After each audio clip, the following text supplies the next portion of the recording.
Welcome to Machine, where we're going to be making a machine and adding different moving elements by creating layers to differentiate and to make things easier. And you can see all these things are mechanical devices or just machine devices of different types. And so this is the one we're going to be making.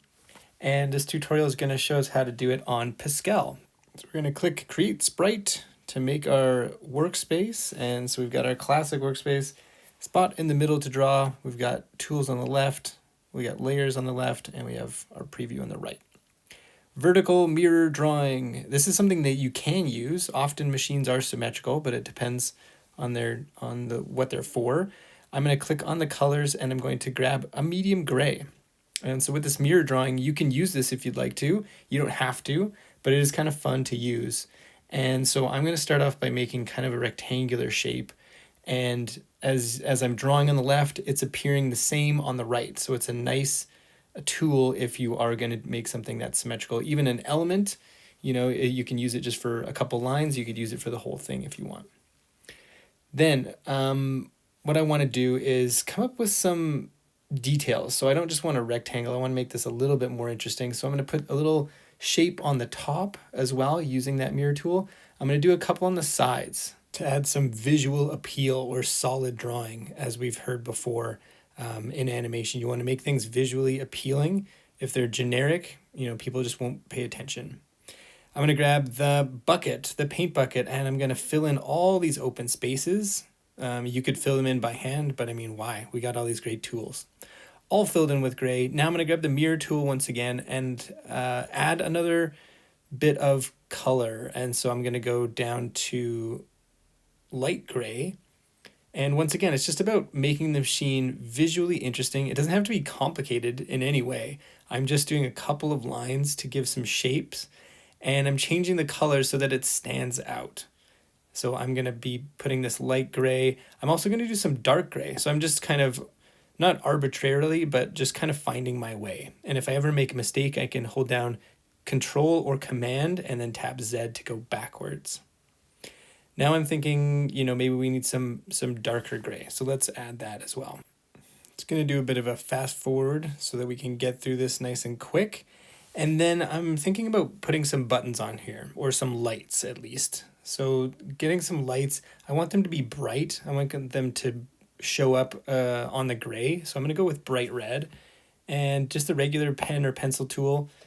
And I'm going to put them at increments. And I'm thinking that's too small. So Command Z. Come in with something a little bit bigger. That seems okay, but it's not going to be centered because you can see there's two in the middle. So I'm going to go to the medium. So now we can space these out. I can get 4 of them. I'm going to go 1 pixel away from the edge, 1 pixel away from each other. And let's see how that works out for the middle. Oh yeah, that's perfect. Okay, that is looking the way I want it. Now the one thing with tone, like when you're choosing a hue of red, with the gray, if it matches the hue of the gray, then it's not going to show up. So I want more contrast. I want a bigger difference between the red and the gray. And I think that looks better. That's going to stand out more. It's more bold. So I just made the color a little darker. Now, what else do we want to do here? We've got a machine pretty much built.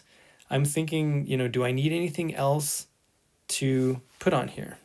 And the thought occurs to me that I could be doing something on the very bottom because it's looking kind of plain. Maybe something comes out of the bottom.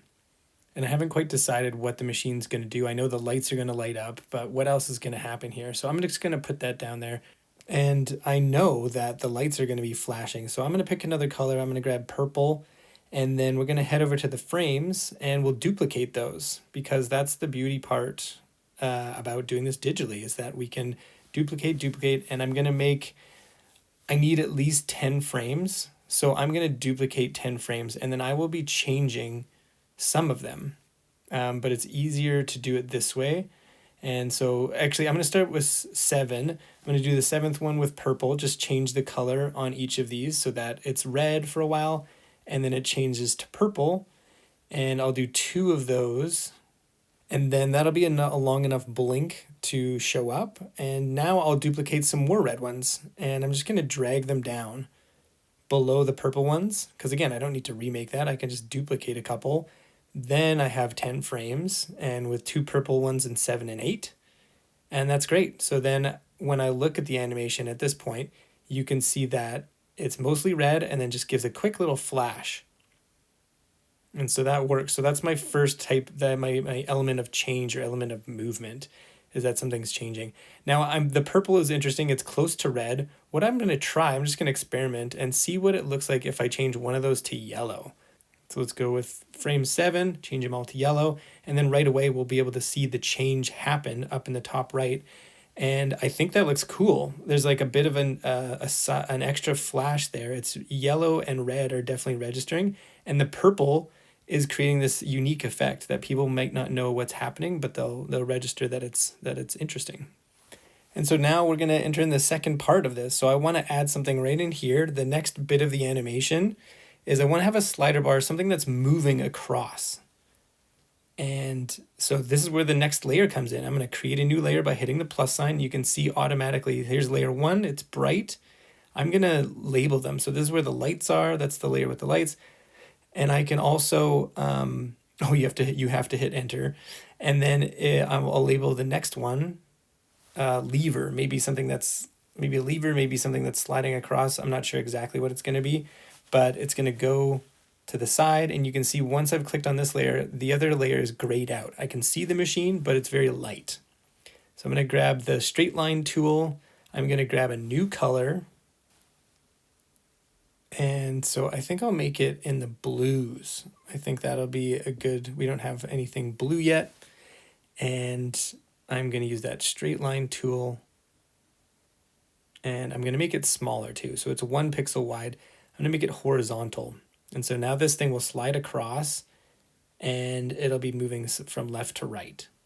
When we look at the frames on the left side, you can see that they're empty except for 7. That's where I drew it. But that doesn't matter. I'm going to head over to the layers side. I'm going to click on the sheep. That's the clone tool. And when I clone it, look at that. Now the same little piece is in every single frame. And now all I have to do is move it across from left to right the way I want it to. And I'm going to use the move tool, and that's the little hand. So we'll take the hand. I'm going to start 3 frames of it being still. And then the 4th one, I'm going to move it over 1 pixel. So 1, there we go. So I have a full pixel in between. And now I can use the onion skin. The onion skin lets us see the last frame, and you can see it each time with that little shadow. So I'm going to move it over to the shadow and then go one full one over. And so simple, it's pretty quick. I'm going to finish up these last couple. If you're looking for the onion skin, it's right here in the top right. And you can click it on or you can click it off, and it comes in very handy. So as we're getting to the last one, I'm just going to move it like a half step, so it's going to be less than a pixel. And as we look at it, I think the movement looks good. It looks smooth. It finishes on the right, comes back to the left, and that's the loop. And so we have 2 elements. So this would get you a 3 right now. This would be good. This would be solid. You've got a machine. It's got 2 different moving parts, and so that is complete. And so if you're good, you can save it, you can export it, and just fast forward to the end of the video, and it will show you exactly how to do that. For those that want to go further and you're seeing more opportunity for moving parts, different things to happen, stick with me, because I'm gonna add another element here to make it a little more interesting. So I'm adding making another layer here, a 3rd layer in between what I just did and the big machine, and I'm just gonna add a line, because I'm thinking it might be kind of cool to have like a line and then like these measuring points, so that this slider that goes across has something that it's actually tracking on. And so I made a new layer so that I could now use the clone tool and fill all those, because it's just going to stay stationary.